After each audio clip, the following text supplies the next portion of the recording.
Hello and welcome to the first episode of the Scared to Jump podcast. This podcast discusses overwhelming mental hurdles towards success while embracing mental health and whatever lessons come along with it. We've all been scared to jump at some point, but tell us your story. Now to introduce our first guest, someone that we've known from the David Lloyd sauna mainly. A man with a lot of intelligence when it comes to mental health, someone who's dealt with a lot of patience and helped people get through things, and someone who can give a bit of in-depth analysis into what goes on in people's heads, also going through these stages. So, JP. Yeah, firstly, you've got the first question I just wanted to ask you was, how did you start out in your profession? And how did you become so passionate about mental well-being?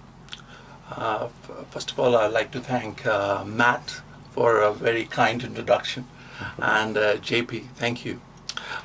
Just to introduce myself, my name is Sanjay. I'm a psychiatrist. I trained as a doctor and I qualified in 1998, after which I went on to practice psychiatry. I spent approximately, I think, around, more than all the ages of the people out here in this, around 24 years in the field of mental health, mainly focusing on different disciplines in mental health. The areas where I spent most of my time was 6 years in the field of addiction, looking at all the different dependence problems in alcohol, cocaine, heroin, after which I did my current job, which is in managing mental health crisis, looking at managing people with severe enduring mental illness and trying to manage them in the community. And from next week, I'm going for another challenge in terms of taking inpatient, also managing patients in the community. In terms of why I was interested in mental health, I've always been fascinated by human beings, very been fascinated by the human mind. Because, it's always very interesting that people wear masks all the time. Correct. And when they come to see me, that's when all the mask comes off. And, I find it fascinating because as children, it's always black and white. But I've always been fascinated by the concept of grey. But that's what really fascinated me. And over the years, I've learned so much from my patient. And, I give a lot of credit in terms of my own growth, which I learned from my patients and the lessons that they've taught me. Yeah. Amazing. Would you say the mask is sort of like a defense mechanism or more of an ego thing with that? Can you go more into depth about that? Yeah, I think it's a very good question, Matt, See, again, mask, totally when you look at it and try to dissect it, it is definitely, there you have an element of an ego which plays a huge role. Again, it defines from the element of society. Okay. Because society, then, the concept of, you look at a male, it's all from an alpha male that you need to be the person to, be accepted. Yeah. It's always a matter of having a hierarchy and status, and that can be a lot of pressure. And the other thing is always, in terms of you come with your own values. The values can be extrinsic.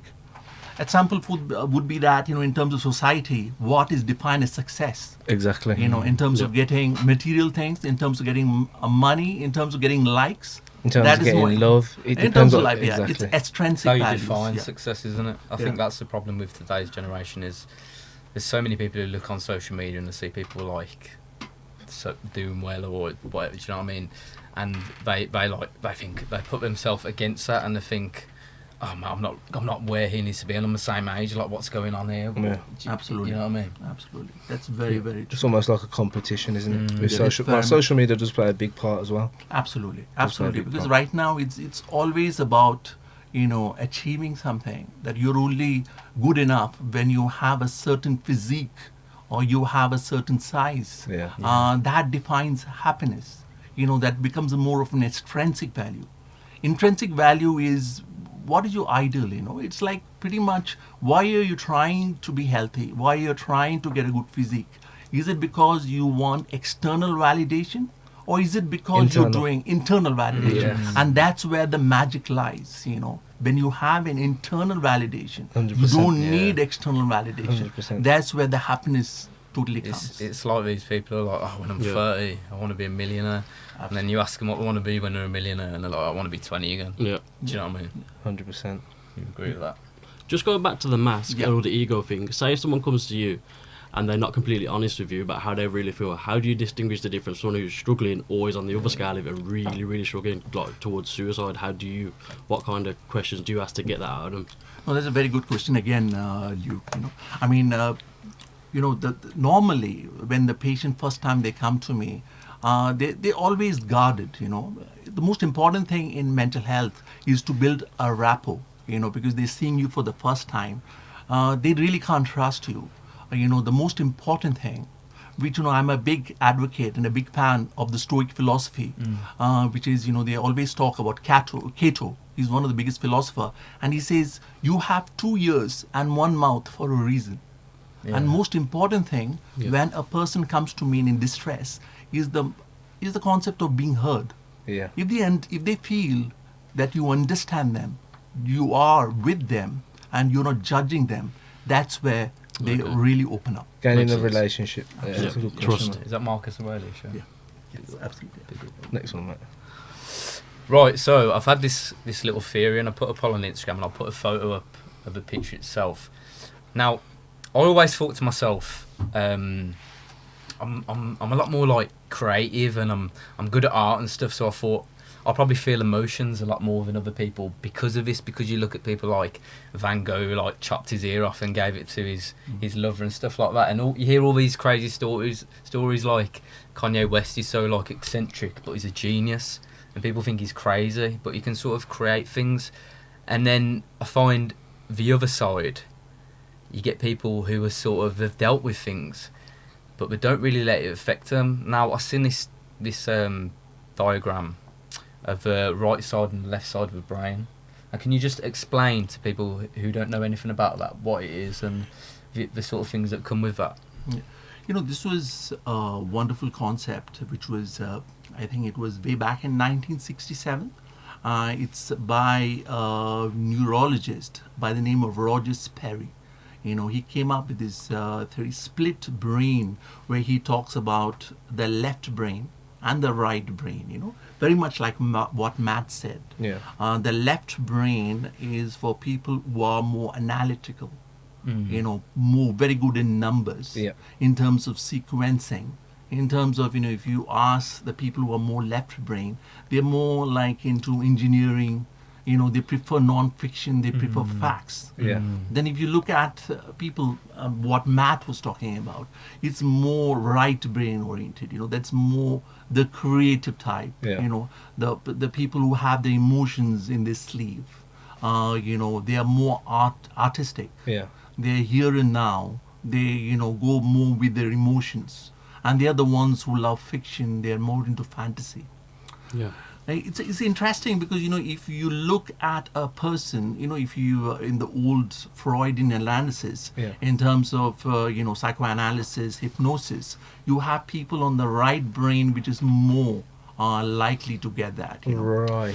Is that the more creative? More one? creative This is what ones, sort of- So you have to change the medication regarding what Not necessarily of medication type. If you look at the element of mental illness in per se, They're more which prone. people are more prone. If you look at the right brain, they're more prone to things like bipolar disorder. People who are more okay. into phases of manic and depressive phase, the highs and the lows. Okay. Not saying that, but they are, the analytic sides are more military. The ones who are disciplined are more focused. Are very driven. Yeah. The other one is more emotionally tuned. Okay.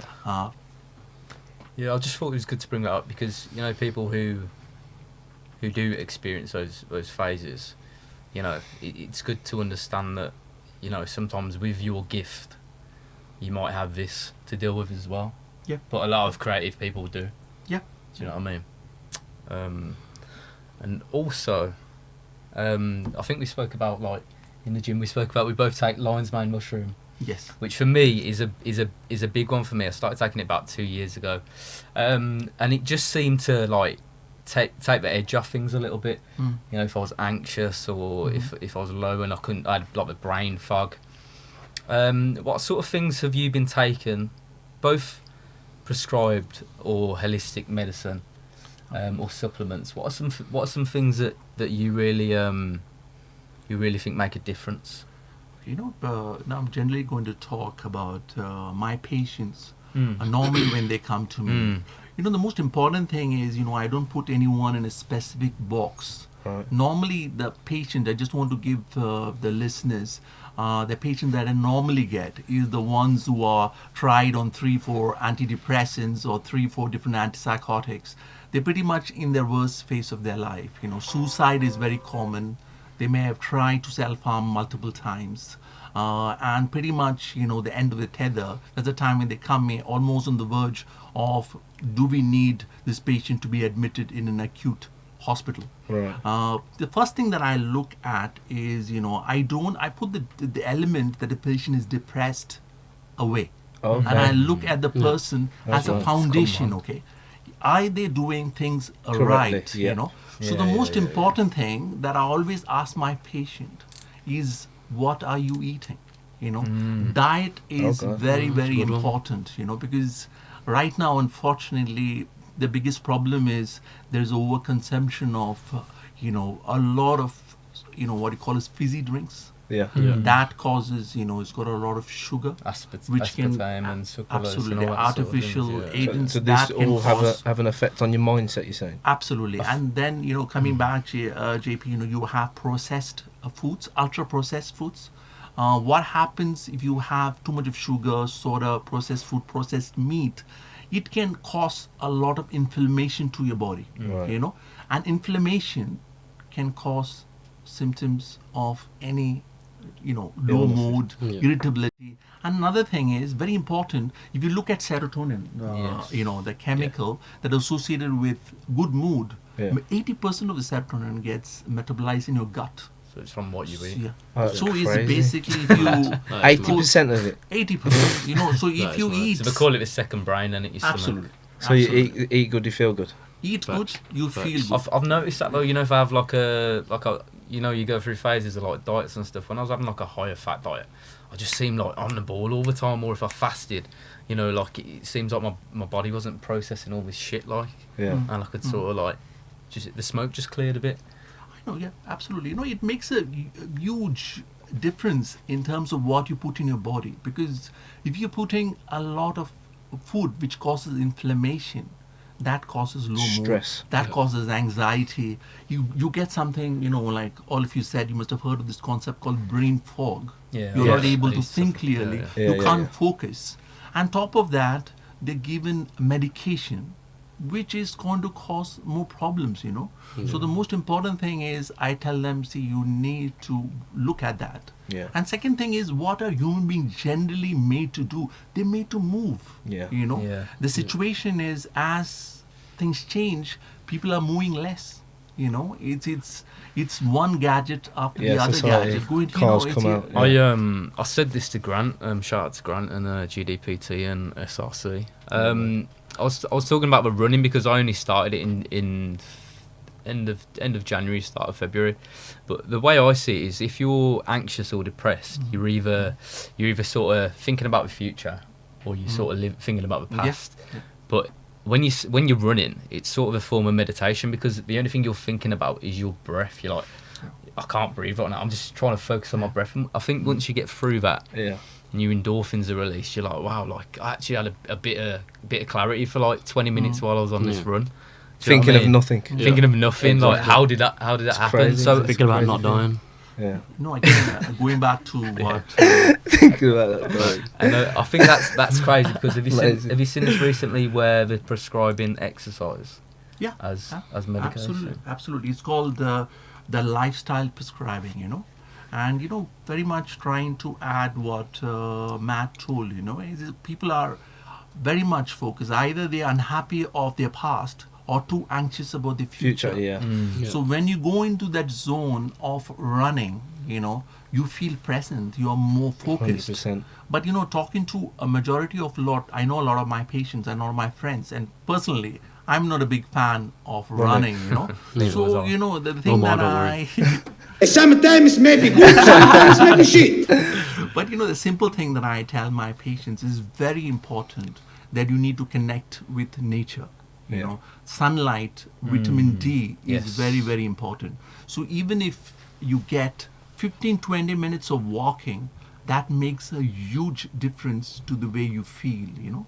It's totally, even if you are not, there was this neuroscientist by the name of Shane O'Mara, and he did an experiment. He took people who were mild to moderately depressed, and they told them to rate their mood before they went for the walk, and they asked them, how would you rate after you've done the walk? So before that, all of them said, no, it's not going to make no difference at all.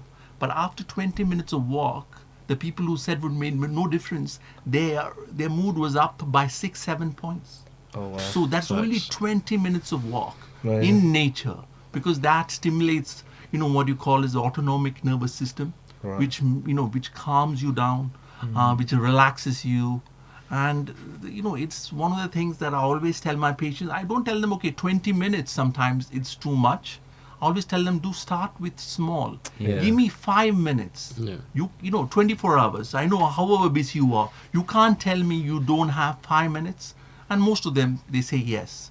And in a week's time, if you enjoy that 5 minutes, you're allowed to increase it up to 30, 40 minutes, your choice. But 5 minutes is a minimum thing that I want as a commitment. I think that's what we're saying in therapy. You don't realise, you think of it as like, some big thing, but they'll literally say to you, what do you enjoy doing, like a small thing, like even if it's like making a cup of tea for yourself, or listening to Making music. your bed. Making It's the your simple bed. task. I think making your bed is I think start the simple making your tasks. bed thing is mad, because the way I see it, or cleaning your room. Clean your room. Clean your room, because Massive, if your mind's in a mad jumble, your room's a mess, bro. It's the worst What's thing gonna, ever. what's gonna bottom, happen? that is Do you know rock what I mean? bottom. And if you can make yourself 1% better every day, over You're a 100 step days, closer, man.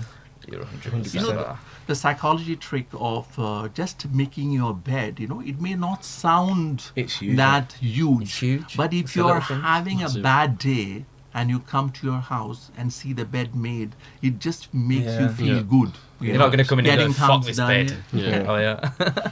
Well, since we was talking about the running and whatnot, me personally, I'm someone that I have to. The only time I run and get up in the morning and run is when I've been through something. Does that make sense? Yeah. So for me, it's more like I don't understand why I have such a mental battle with it. I don't get it. Because if I commit to doing a run at 5 o'clock in the morning, I can't even sleep, genuinely, and I'm trying to understand why my head why I feel like that. I don't get it. Well, you're not even bad at running either. It must be I don't know what it is. See, in a situation like that, JP, what I always do is, when you have this, I have a lot of patients when they, have to do certain errands that they don't enjoy, or they don't feel like, they really put a lot of pressure on themselves, Yeah. So things what I tell, try to do simple things. So most important thing what I tell them is, before they go to bed, write down 3 things that they're grateful for. Yeah, gratitude, man. So grateful okay. for can be any small things, and I always tell them, you cannot tell me that, even if in the worst case scenario, Yeah, that there has you've to had dinner. be. Yeah, Yeah, absolutely. yeah. And the very fact that you have 4 limbs, Yeah. and you're walking, Sometimes and those you're yeah. talking to me, and you have a roof over your head, So I 100%. tell them, there are up to 10 million people in England who can't afford to eat 2 meals a day. I think So, I'm just being a bitch, innit? Yeah, you're being a pussy. You're being a baby. I'll be honest, I think I'm just being a bitch, because Yeah, bro. you have to think about it like that, exactly how you It put puts it. things in perspective. Some man. people are in a wheelchair for the rest of their Yeah, life. facts. And I'm moaning about it. Being a Absolutely, little bitch, man. I agree. Fucking just running it. putting again that in perspective, JP, it's like, human beings they generally look up and they see, oh, there's so many people better off than me. You Yeah. forget there are a lot of people who are much worse off than you, And, one of the best things to reduce anxiety, make you feel good, is what I call as an act of service, So write down 3 things before you go to sleep that I will do to somebody to make their day. Yeah. You know, Okay. so would it be just saying hello to somebody that you ignored? You know that somebody is having a bad day. You're going down and helping them, Yeah. or you're helping your neighbor to cut the grass, or taking the bin out. Act of service Yeah. is the best. Making somebody else's day is the best form of happiness you can get. So basically, make Grant's day and turn up. Yeah, absolutely. Yeah, true. Man of his word. Okay. Haha. Yeah, so like along with that, so say if you've got someone who's struggling, and where's like baby steps, what are some things, like some exercises you'd recommend to do, both mentally and physically, and just like some supplements or stuff that can better them? Do you know what I mean? Yeah. The most important thing that I would say, If you were you to know, make a list. yeah. You know, the first most important thing I always tell my patient, focus on the basic stuff first, you know, the things that you've been ignoring. That is, eat the right, healthy food, you know. Always I tell them the simple thing, you know, you always look at anything that you put in your body. Is it man-made or is it made, you know, through Artificial. nature, artificial? So, you know, it's if you can't read the ingredients, you don't understand that, don't put that in your body, Yeah. because that is going to cause problem. The second thing is sleep. You know, sleep is sleep's a very, big very one. important. That's where the healing happens. That's where your brain gets rest. That's where all the lymphatic system takes all the toxic chemicals out from your body. It's Right. very, very important. What would you recommend to people who struggle to sleep? Struggle to sleep again. You know, the question mark is why? You know, the most important thing is, are you taking the most abused drug in the world, which is too much of caffeine? You know, lots of people are taking caffeine in different kind of settings. Too much of coffee, too much of fizzy drinks, eating a heavy meal just before bedtime. You having a lot of worries. You know, so again, in order to get sleep, you have to have a certain discipline. You know, that you need to have a bedtime and wake up time every single day, because it's very common on the weekends you tend to have different Later times, nights, yeah. late nights, and also when you have alcohol in the picture, your sleep absolutely Is takes it- a massive hit. Is it true about the whole alcohol and marijuana thing? You know, to do with the REM cycle. You don't get. Yeah, you don't get. You don't go into. absolutely. You don't go into the full. Yeah. Do you want to just explain what that is? And Yeah. You know, talking about sleep, thanks, Matt. You know, I think very important. Sleep is like totally, you know, it has got the total cycle of sleep is 90 minutes. You know, they say, you know, you crazy. at least That is need, crazy. you know, 7 to 9 hours of good. When I'm talking about 7 to 9 hours of good quality sleep, means you should be sleeping, not, you know, going to bed and then waking up. You know, So rested don't And, count. Sleep, what Matt said is, you know, the REM and non-REM. REM is what is called the rapid eye movement. It happens more in the later half of the night, and then you have the slow wave sleep, which is the restorative deep sleep. Yeah. You know, so what happens? Alcohol, it destroys the architecture of sleep. So it destroys the REM, it destroys the deep slow wave sleep. So what the impact that has?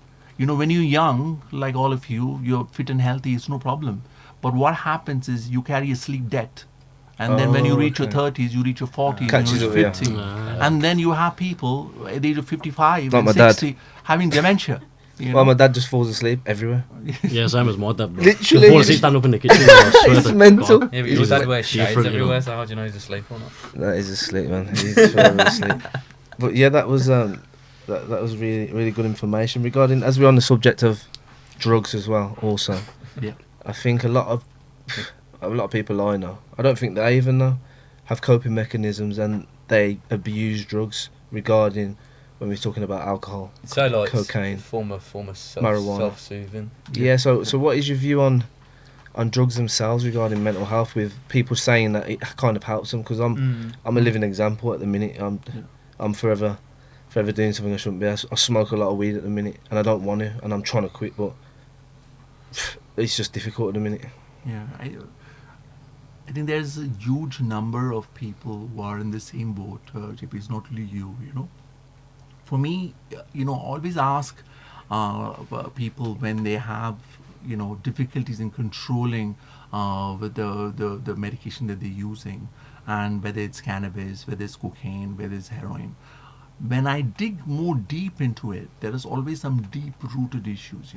So, from my experience, what I've seen is a lot of unresolved childhood trauma. They have that trauma that they have carried on, and they've suppressed it, they've numbed it. So the taking cannabis, taking heroin, taking cocaine, it helps to soothe that pain and not, face that fear. It's almost like a numb feeling, isn't it? Come in numb feeling. Makes you forget. But the thing is, what you realize is that what you numb and what you try to push down, it'll come back again in equal and double It's effect. just it's just temporary, isn't it? Yeah, temporary. And then bullshit. unless you face your demons, It's bullshit. it's So hard. how do you actually, say if you have got a childhood trauma or whatever, Yes. how do you actually face them demons and release it? Because I know people, they've I don't know if you know much about it, but they've done like ayahuasca and what's the toad one called? Yes, I think it's the Cam- same thing. Sam- Psilocybin. Yeah, or they've microdosed catching mushrooms, it. something, Yeah. and then they seem to be like reborn and they've seen all like the It's badness. apparently like a coping mechanism to face your childhood trauma. Yes. Apparently, Yeah. but I So- can't speak from experience. For me, psychedelics is a new breakthrough treatment in terms of managing trauma. But personally, from my experience that I've seen my patient, what I always tell them is, you need to first of all talk about it. A lot of people are not honest. They try to bury it under. I always give you an example of a patient that I saw last week.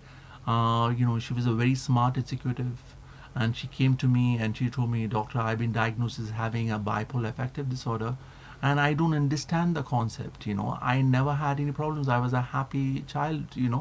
And she was sitting with the mother. So I told her, okay, let's explore how your childhood was. How were your parents? So she told me her father was a bit strict, but apart from that, everything was fine.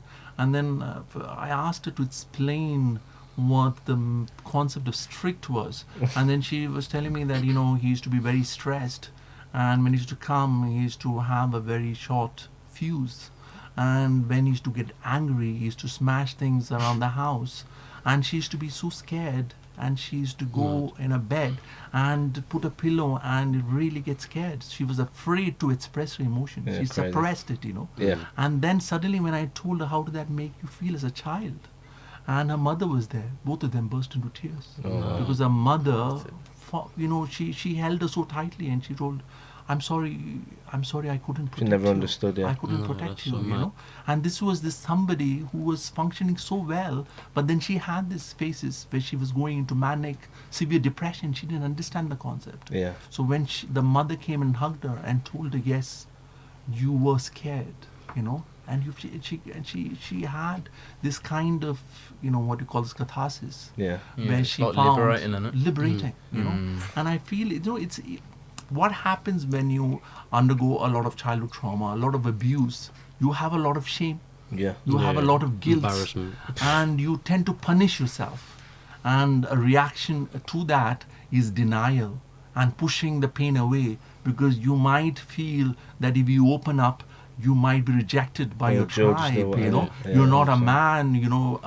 The concept But that the they ego. call right now is men should not cry. Yeah. And I think crying is something that people should do, because that's a healthy emotions. You should cry, because if you don't cry, that is going to come out as really bad emotions. Yeah. So I've got a question. How do you Yes. define what is traumatic? Because what could be traumatic for me could be different Sure. for Jay or Matt, for example. So how do you define what is traumatic? Again, very good questions. See, the trauma is, it can be micro or it can be macro. It depends on as when you're talking about trauma, it talks about how it's affecting you and what impact it has on your memory in terms of your normal day-to-day functioning. If you feel that has impacted your day-to-day functioning, and you're not able to do what you're normally able Routines. to do, and you have what you call as a maladaptive coping strategies. Yeah. For example, you go into crazy alcohol binges, you go into kind of high risk-taking behavior. You try to self-analyze. Yeah. Yeah. Why is this person doing that? Because this is not a person of this particular age going to doing this kind of self-indulgent and self-destructive behavior. Yeah. That's Okay, when you makes try sense. to focus more the trauma is causing damage here. Yeah. You know. Okay. So what are the small things people can do today to change tomorrow if they are struggling? Small thing, you know, once again, I would say start from the basic stuff. You know, one thing is, you know, what I generally feel, there's a general sense of disconnection from people, you know. I mean, if you look at self-help books in the Western society, is based on, you know, help yourself. Yeah. You're responsible for your own happiness. But that detaches you from your tribe, you know. Yeah. One of the things that I'm a big, you know, I really admire Grant and all of you is your 5 a.m. 5K. It's a beautiful community, you know. That's you not all one of my support stuff. each other. That's down to Grant. Amazing. Yeah, Amazing. you, That's you not us, look that's you. after each other. And, you know, I feel that is a beautiful It's a good community. place. We're just where along for the ride. you know, but that's what which I feel is search for your tribe and be mutually beneficial for each other. That is number one. Number two is find something that you're passionate about, you know. So, you know, I see there is a lot of people who are not very unhappy at work. Yeah. You know, Yeah. they did a survey way back in 2011, 2012, and they said only 11% of the people felt that they were contributing something. Wow. You know, so, you know, when you feel that you don't have any kind of contribution or make any difference, you're going to make yourself feel terrible. So find your passion, you know. A hobby do as passion. well. Hobby is very important. Yeah. Eat healthy, you know. I would say have a diverse is like the microbiome in your, you know, having a beautiful garden. Yeah. Have a beautiful diet in terms of having all the colors of all the vegetables, you know. I know there's a lot of vegan listeners and a lot of this thing, but, you know, it's a matter of having a lot of colorful plate and try to have that. And then movement is very important. You need, even if you can't run, walking. I don't think that should not be an excuse for anyone to walk 5, 10, 15 minutes. And then after that is sleep. It's very important. And then having a situation where you come to your tribe and talk, laugh, enjoy, Yeah. you know. Yeah, So I sure. think if together. you was to ask literally about 90% of people at Run Club at 5 a.m.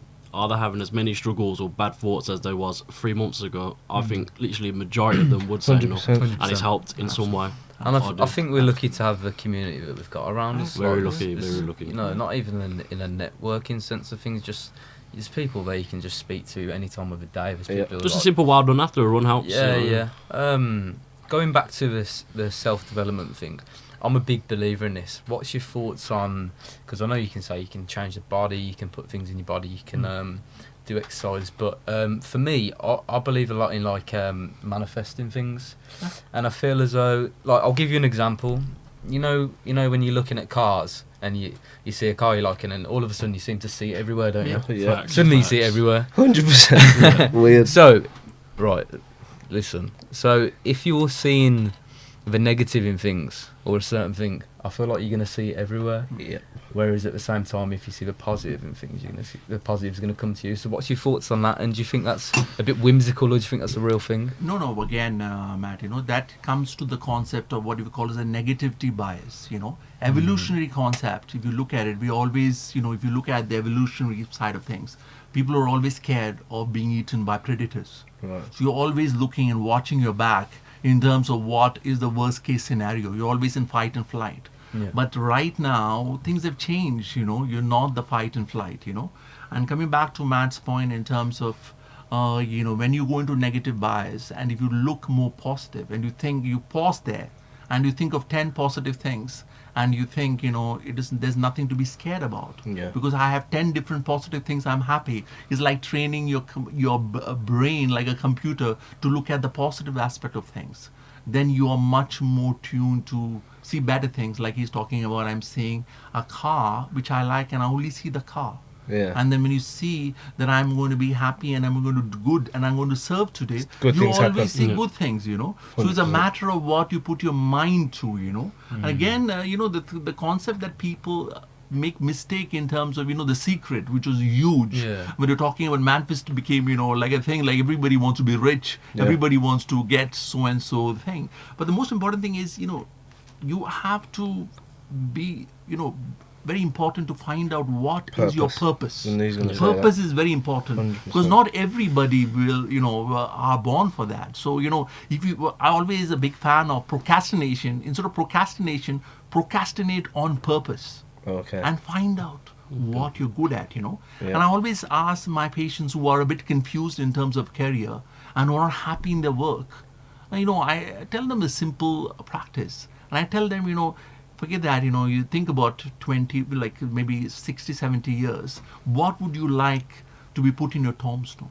What sort of person, how would you like to be remembered? Almost like leaving a legacy. Yeah. Living a legacy. Yeah. And that's where you can find what your purpose is. And you'll come to know. Maybe Grant is fantastic. I think he's already found it, to be Yeah, honest. yeah, And he's smashing it. Yeah, JP, Grant. There's no looking back on that now. Absolutely. It's a matter of finding what your power is and how you can serve.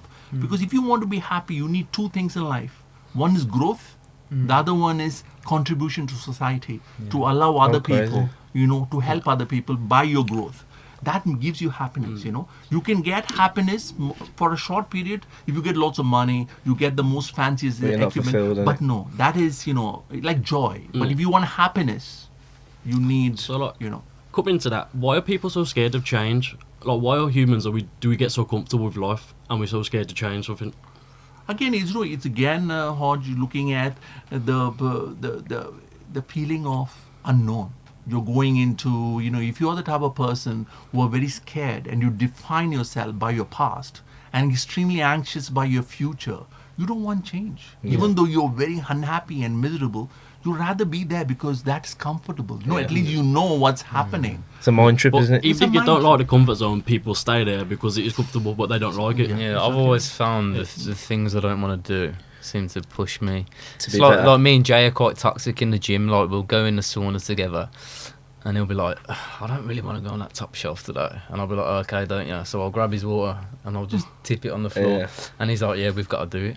And from that, how much better do you feel? Yeah, It's, it's true. it's like getting up at 5, and no one wants to do it. Well, you don't even get up at 5, you get up at 4. Yeah, It sounds even worse. Getting Yeah, up at it's 4, true. yeah, true. Finally, I think before we ask a question with Grant and get him involved, lastly, I just wanted to ask, what can we do to make a change? I feel like I clocked it straight away because I don't go to, like I was explaining earlier, I don't get up at 4 o'clock whenever I do, which is very rarely. But when I Pussy. come, I don't come to get a six pack. It's just a mind game, and it's to try and I hate it. I'll be honest, I hate it. But after it and being there and seeing everyone in the morning, I've got the biggest smile on my face ever. What I would say, JP, for any change, I'm a big fan of this book called Atomic Habits by James Clear. So he talks about 4 things: the cue, response, behavior, and reward. So everything is driven by reward. So if you feel, okay, I want to wake up at 5, I want to do this thing, but I don't feel like doing it.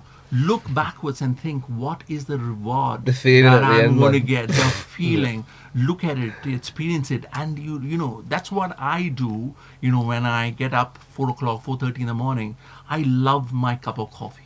Oh, really? I love the cup of coffee, I see, look and forward what to I that. do is, that is the thing, that I wake up and I do my meditation, and when I finish that, and I love the smell, and I love that, that That fresh feeling. grounded Yeah, coffee. yeah. That gives me, so that wakes, when I sleep in the night, I know that coffee is coming. In the morning. Yeah. See, because JP's like that, but with a spliff.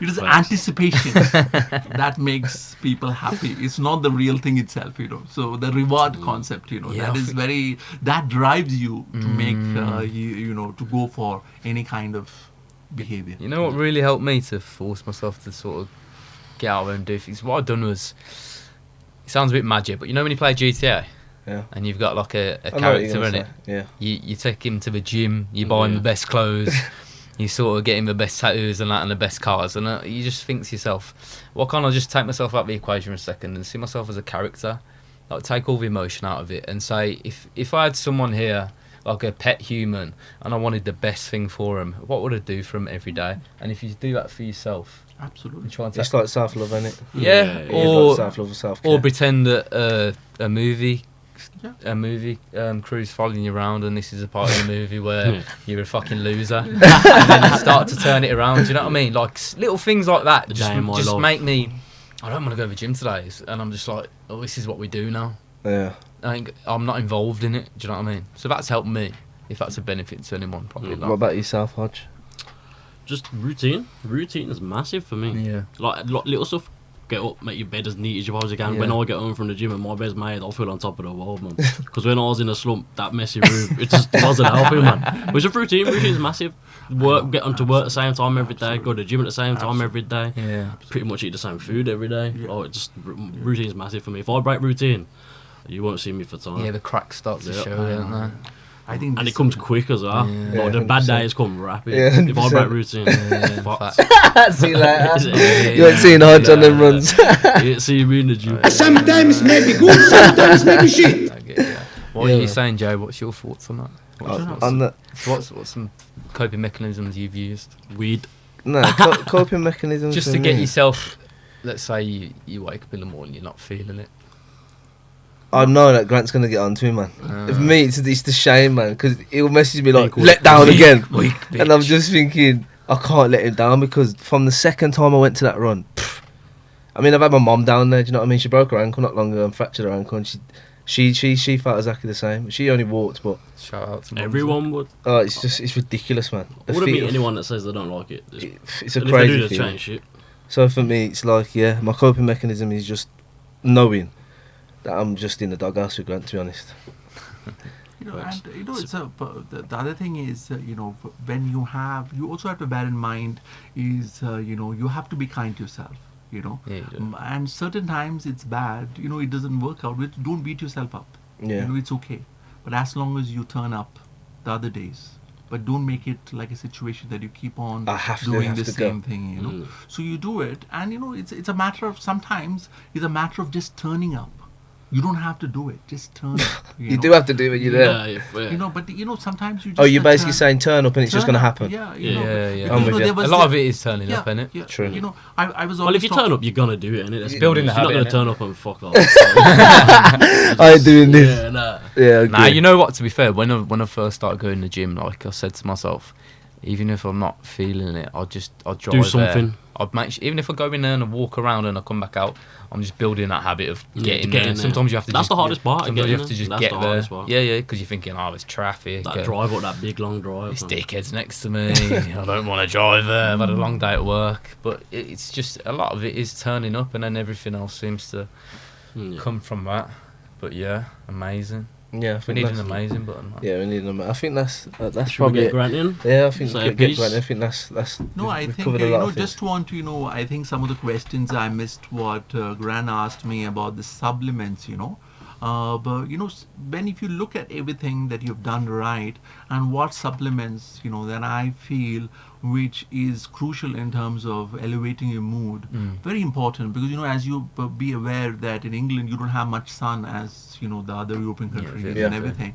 So going outdoor is very important. But then apart from that, omega-3 fatty acids. Very, very important, and that is, what I would recommend is EPA. When you look at omega-3 fatty acid, should be around 800,000 milligrams to have an effect, And then very much like what Matt mentioned, I'm a big fan too of lion's mane mushroom. It's a cognitive enhancer. It helps you to focus and attention very, very good. And also what it does, it improves your REM sleep, which is the rapid eye movement sleep. Which is and always it's something. pretty much what REM sleep is good for. Suppose you're having a long day, it processes all the memory, what happened, and allows you to process all the emotions properly. If you don't do REM properly, the next day you feel a bit fussy and have a headache. So lion's mane, definitely. Definitely, Thumbs up man. for that. Yeah, thanks a lot. Nice one. Thank you very much. Should we get the legend in Yeah, himself? we'll get Grant in.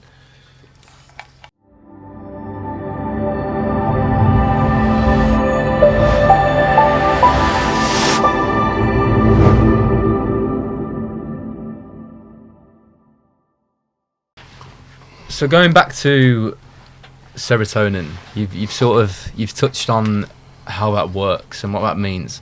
I just want to know personally, for people out there, how can you manipulate your diet to almost make you happier in a sense? So what are the food? Say if you someone who's low mood, depressed, brain fog, what are the foods you should be eating, putting in your body, and how can you sort of trick your body to get the best out of you? Okay. Again, that's a very good question, Matt. You know, when you look at serotonin has got a lot of press in terms of that is the neurotransmitter that is associated with happiness. Generally makes you happy. So when you look at serotonin, what is, if you look at the precursor, is an amino acid called tryptophan, and that's what converts it to serotonin.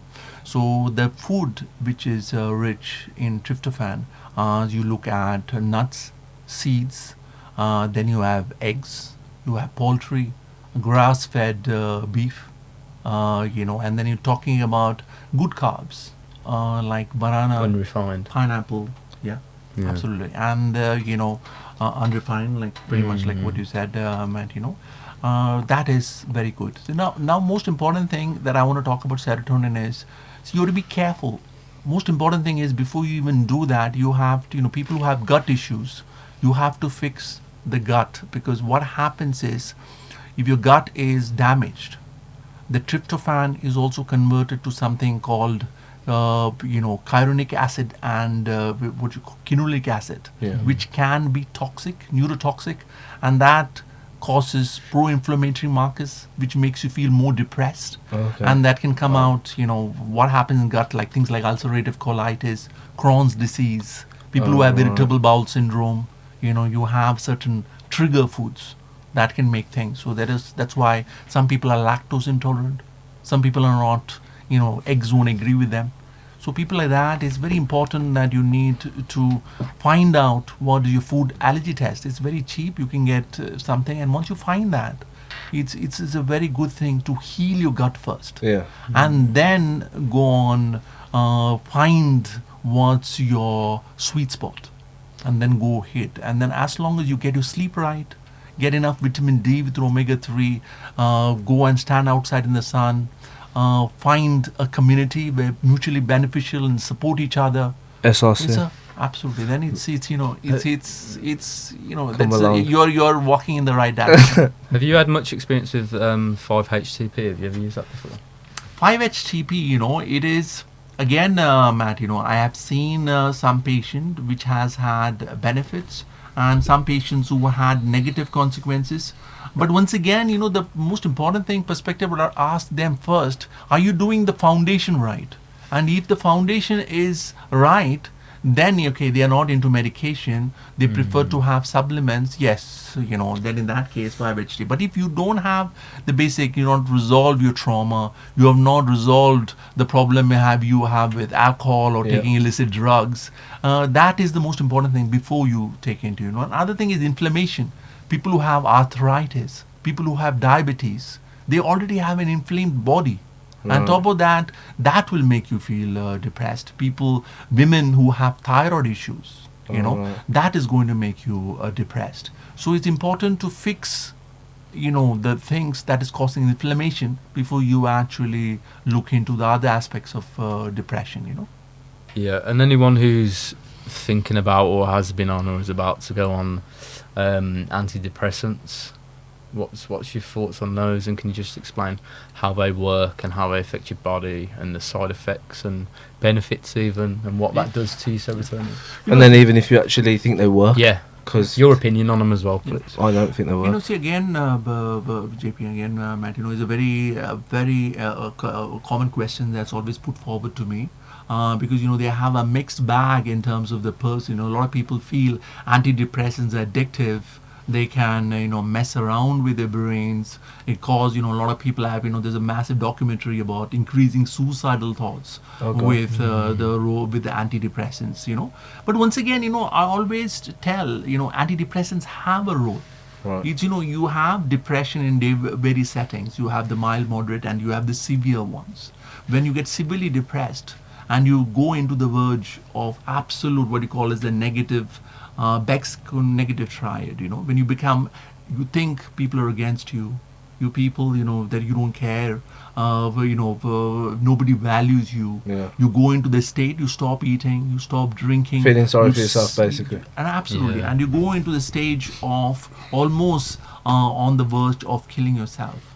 And that time, you've taken all the confounding factors, no alcohol, no drugs, and the people who has got, a family history of severe depression or a bipolar depression, antidepressants make a huge impact to them, provided you take the confounders out, And talking about antidepressants, a bit of trivia on, how they discovered antidepressants. Yeah. It was by accident. It was in way back in Shock. in the 50s or 60s when tuberculosis was a big thing and a lot of stigma.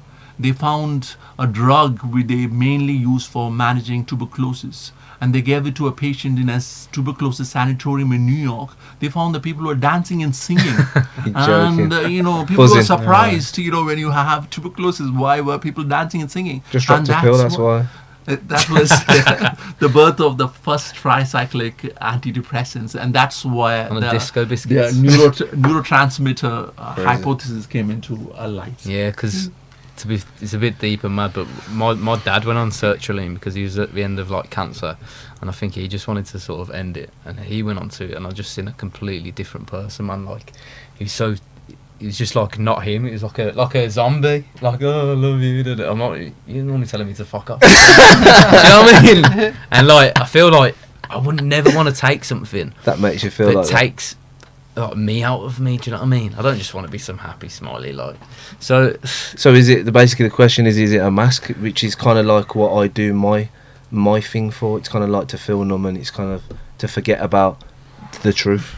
No, I would say, let me put it the other way, JP. I would say, see, suppose you have such a bad trauma and such a bad experience, you have come into a stage that you can't function properly, you can't do anything, you're bedbound, you are on the verge of suicide, you've Yeah, tried crazy. anything, you can't move, you're pretty much, everybody's given up, and you have given up on yourself. And that is a time, when there are help there. When there is therapy, people are there to come and support you. You need a lift, and that's where the antidepressants have a positive impact. Oh, right, okay, I get So ya. it's To get 'em not out of that something place. to get in that place, to give them the element of resilience, Get ya. to face it, to talk. And there are a lot of them who have come out of it. It is, and they have stayed in remission. But there are some person they need it on a long-term basis. Okay. Otherwise, they keep on going into the dips. But once again, what I would say is, you have to look at a person more in depth in terms of what is the missing puzzle here. Yeah. Is it genetics because of the family history of depression? Is it they have susceptible genes that makes them? Is it brain changes? Or is it that the fact that they're abusing alcohol or drugs that Yeah. made them for a long time? Or is it their broken, loneliness? Yep. They say loneliness is almost like smoking 30 cigarettes a day. Oh, okay. It's that much impact on the stress hormone cortisol. yeah. So it's integration. It's like of- profiling. Everyone's different, isn't it? Yeah. Absolutely. I get ya. And, talking about what Matt said about socialist prescribing, I think there was a study on a patient who was on fluoxetine, and, she was not getting any better. She was still a bit low. She was putting on a lot of weight. She was staying in the house. So there was this project. What they got all these people who felt low, was not making a contribution. They got this project to tell them, okay, there was one rundown area to make into a garden. So all the people who were depressed, on medication, not having any motivation, they got together. They felt a bit awkward, but they transformed that land into a garden, and they all connected with each other. Yeah, so And, they basically had a lot of similarities. Similarities, Yeah, and absolutely. that's That is where that's what I feel like the sense of SRC is like. community- I feel like the running community that Grant started, it's all like that. I feel like a lot of people ain't speaking out, Yes. but everyone's going through something or has been through something, and they need that kind of, not a fix, but it's kind of like a get out. Does that make sense? Where they can actually start speaking about certain things. And Yeah. most people are probably going through like loss of family members. People are going through depression, unhappy relationships, and you just realise that everyone's quite similar. So it's all like it's a good movement, to be honest. Yeah, it is. It's like a beautiful tribe, And I always tell most of one of my favorite things to my patients is if you want to be beautiful, make beautiful choices. Yeah. You know, Oh, wow. and that is, you know, Okay, that's always. I like that. So what happens if you don't make beautiful choices? You realize that you have the price to pay. That's why we're here. Last one, I think it's about the recreational, and then we'll invite. One thing I want to ask is just to sort of end this. As bad as it can get for some people, and I know you've had a lot of patients that have probably been at the lowest of lows. When they are at that point, have you had some that sort of turn it around and like had some big success story from being at this pit at all low to making it out and sort of being a better person out of it? Is there any like ones that stick in your head or Yeah, examples absolutely. you could sort of tell us about?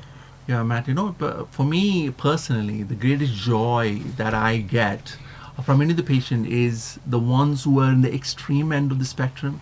They feel that nothing works and they've given up everything in life, and they only see that the only thing that can liberate them is suicide and killing them, you know. And that's all. They got the day, they got the date, and despite of all the things that they have with them, a family, children, a job, they're not happy, you know, and they feel that the medication, nothing works. But coming from that point, taking the medication, coming in terms of the trauma, having a realization, and also looking at a different perspective by talking about their trauma, and looking and taking the energy out, you know, and being authentic, being vulnerable, and finally healing. Basically accepting it for what it is. Accepting it, you know, and then from the verge of saying that I'm nobody and, you know, I want to end it all, and coming them and having a tear in their eye and hugging their wife and the children and saying that I want to live. For me, that was the greatest joy that I personally had with one Your of my success patients. You know. story, yeah. That's amazing. It's amazing. So finally, we were here with the founder of SRC, Is that Grand Dempsey in the one of our close friends. Suppose you got time for us, mate. Lol. But yeah, so I think we should just really have Grant speak about what he's created and how he feels it's impacted all the group and all his friends around him, if he's seen any differences in people's behaviours and yeah, just a background conversation on where it all started.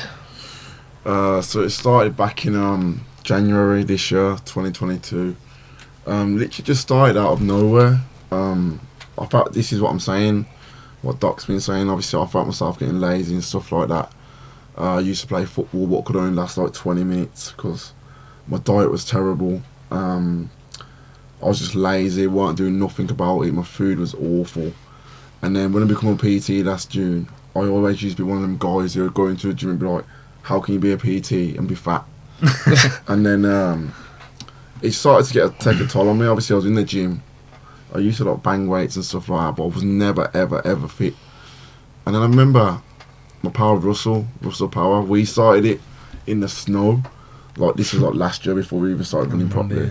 Because he wanted to lose weight, and I had to tell him he was mentally like, he weren't all there, like, because of obviously COVID and stuff like that. Amazing. Yeah. He would just drink in his room and play Warzone, go to work, and that's it.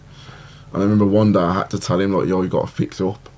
So I was thinking it's okay for me to tell him, you go on a run. So I thought, you know what, I've got to help him here. So then every day we was running, or having like 1 or 2 days off in the snow, in the rain. We used to do this one route up Shady Lane, Asda back.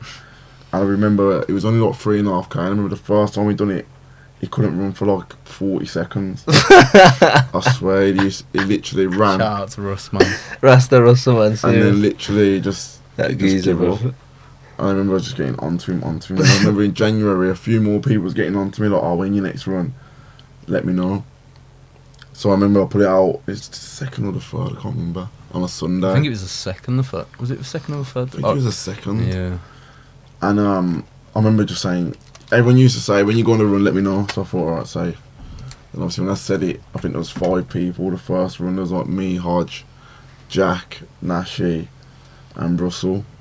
I remember when we turned up, we was buzzing, like we'd done the run. There was 5 of us. And we was just like, we was buzzing, we finished the run, we was like, nah, no one's working like us and that, like, yeah. Little do we know, there's about 100 runners in the park, but because we was like in a little group, we never ran, all of us absolutely blowing, like knackered. Mad, isn't it?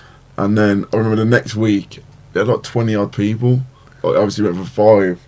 to like 20. I remember like the first 2 times going, and the second time, I was like, I don't think I can come to this again because I'm blowing, you know. And I'm at the back, with everyone. and there's people in front of me, but I don't want to be in front of me. Like, I think I'm going to allow it. And I then think his ego coming then. a little bit, yeah. But like, I don't know what it was. Like, I don't know if it's because I went to Nike outlet and bought like new trainers and that. It does, man. But the third one, I just breezed it, and I text Grant and I said, yo, like, I remember texting you. I said, I think I've just broke a barrier in my head, you know, bro. Yeah, I remember that. And then ever since then, I was like, Goggins on it. No, it's true. 3 because- marathons down. Half marathons. No, it's class. It's like what you see them barriers though. When it all comes down to running, you don't realise, because even me, like these 5 a.m.s, people are always asking me how you so motivated, and I tell them every day, listen, I do not want to do this, you know. But then obviously I always come down to mental toughness, and I always put it in the group chat: self-discipline and consistency. That's what gets you far. So there's days where you'll wake up and you will be buzzing. Like, I'd wake up before my alarm sometimes, ready. And then there's days where I wake up and I'm like, fuck this shit, man. Like, I ain't going. But then, like Doc was saying, I'm not just doing it for me though.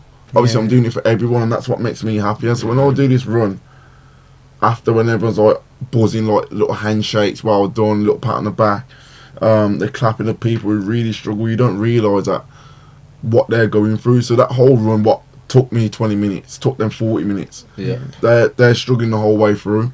So when I do it, I feel like, right, that was easy. Like, I'm done. When they're doing it, they're having this mental battle in their head, like, I cannot stop, I've got to do it, all this kind of work. And then the messages I get after running, like, some of them are emotional, it does touch home, and like, for them to open up and speak up to me, just like, why they're doing it to me, then obviously it's just good to put a lot of trust in me from where, like, they see me as, like, they all call me gaffer and coach and stuff like that. How I see it, how I see it is, obviously we're all like a family now, so when you've got that many people, like Matt was saying in the group chat, I guarantee you put in that group chat, oh, I'm down, can I go for a walk? Yeah, You'll get at least 5 people pop up and saying, 100%. what time do you want to meet up?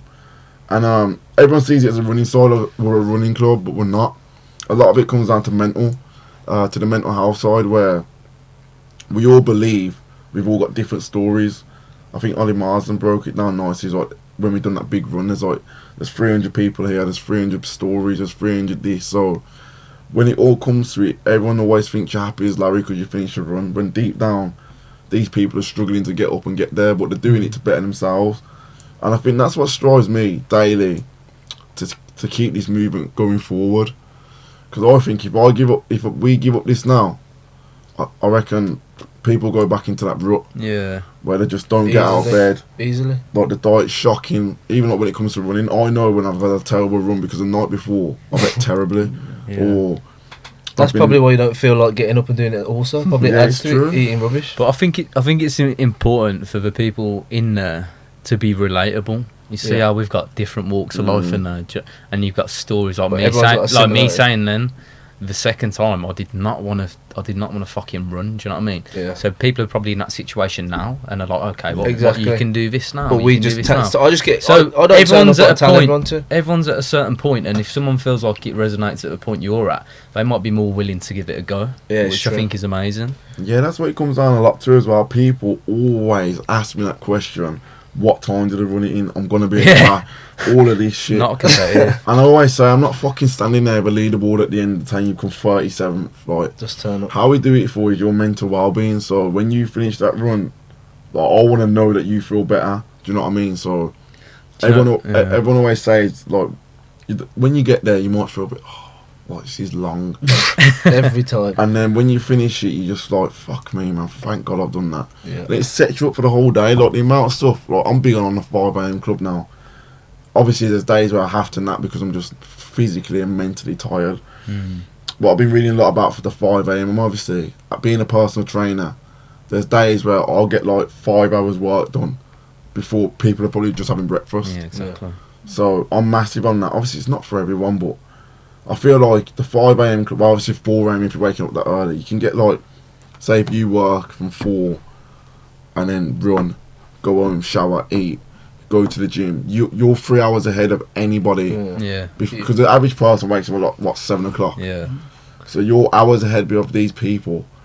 And it makes you feel mentally unreal. You're just ready. You want to take on Yeah. everything. You're ready for the day. Like you've already done something uncomfortable and you Literally. felt better after it. So what else? Like if you And it's like if something bad happens. I had a bad day. you just laugh. I had a bad day. I went to the run. I didn't want to go to the run because I hate it. I turned up and I was driving in the work vehicle and I got pulled by the police. Oh yeah, I was And I on got the six, phone to you. I was on the phone. I got 6 points and a £200 fine, and I did not care. Cheers, I was buddy. so pleasant to the. I hate them, but I was so pleasant to them. I says, "No problem. It's my fault."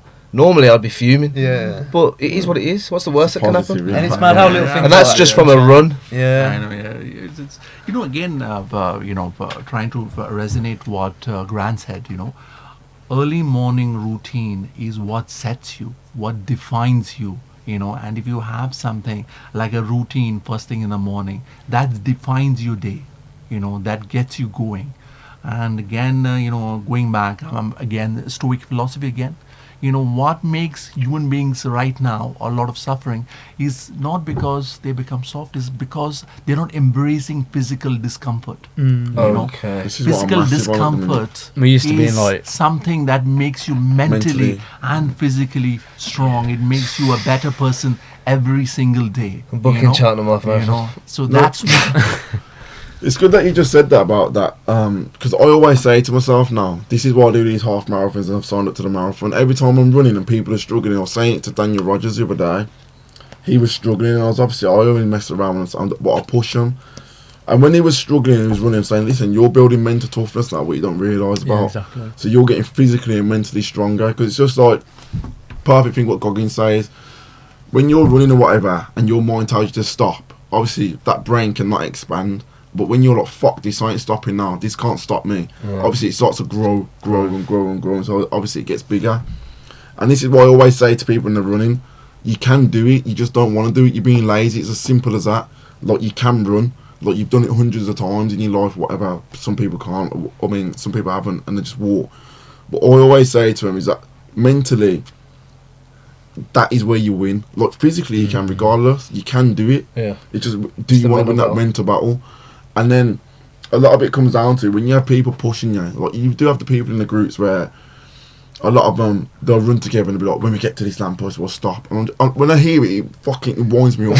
It fucking winds me up. And I say to them, like, why are you stopping there? Because the other person stopped. And then when we go to the end of the route, the people know where I'm on about, when you come past the lake and finish, some people stop like 100 yards before, Oh, and it winds me up. Like, they think I'm joking, but I literally shout, I'm like, what are you doing? Like, finish your run. Because mentally, that 10 seconds, Yeah, it's a Massive difference. like, tomorrow will thank you. Like, for doing them little extra 10 seconds. Like, you always got to think about your future self. So, for example, if you're in the gym, you do an extra set, tomorrow will thank you for that. Yeah. And like, do you know what I mean? The future you will get stronger benefits. mentally and physically from it.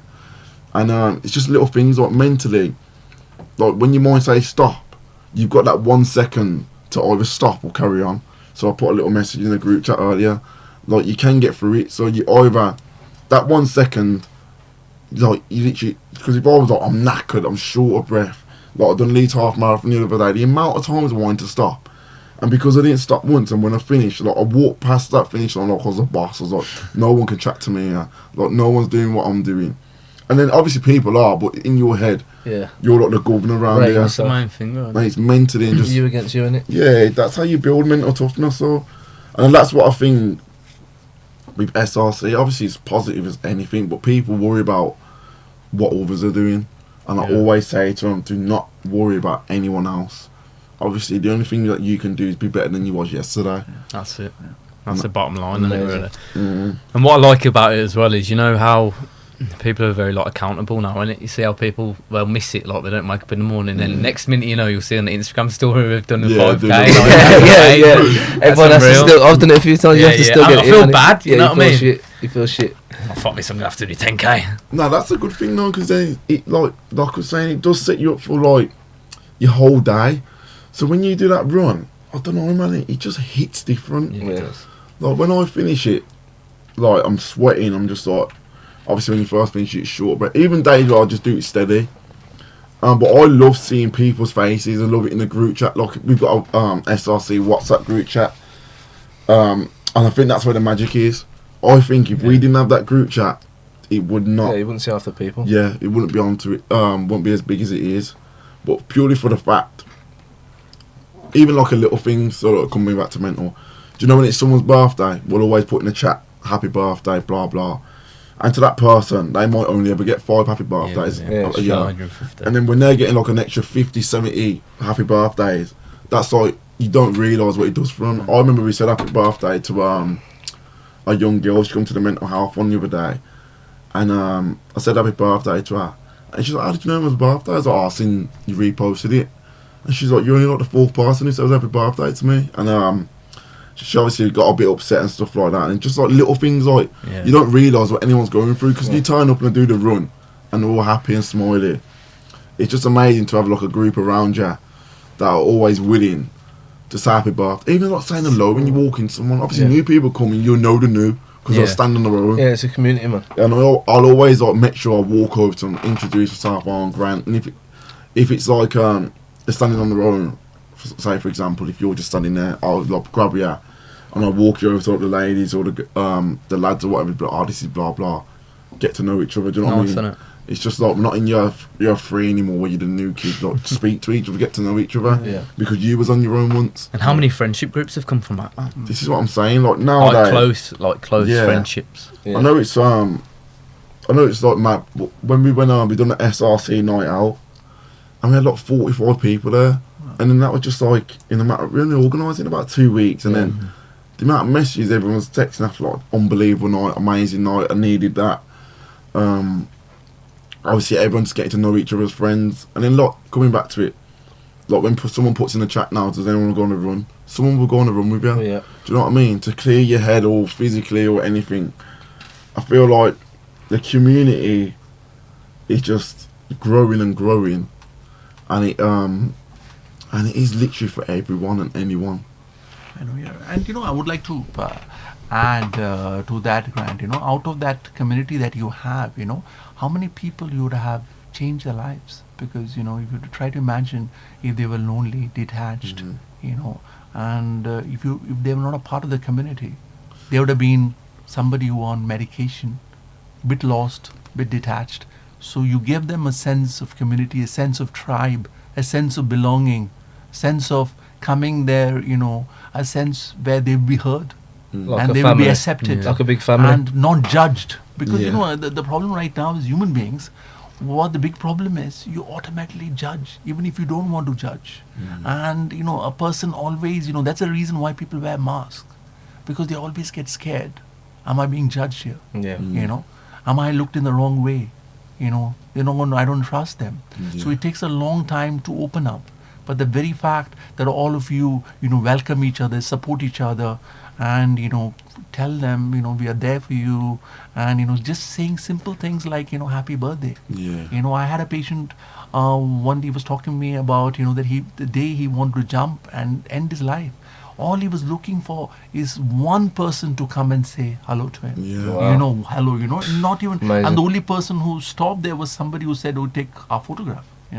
So it's a complete sense of disconnection. You don't understand. And you need connection right now. Belonging. Belonging. Yeah. It's detachment. It's like when you can't give that self-gratitude, you're getting it from this group. Yeah. Because like when you put the progress photos in from people, Crazy. Yeah. like how much love do people get, man? Yeah. How much like endless messages, So like that stems back to the 50 question of like what Sanjay was asking you, was the people's lives have actually changed. I don't think you realise. I said this from the get-go. I don't think you realised.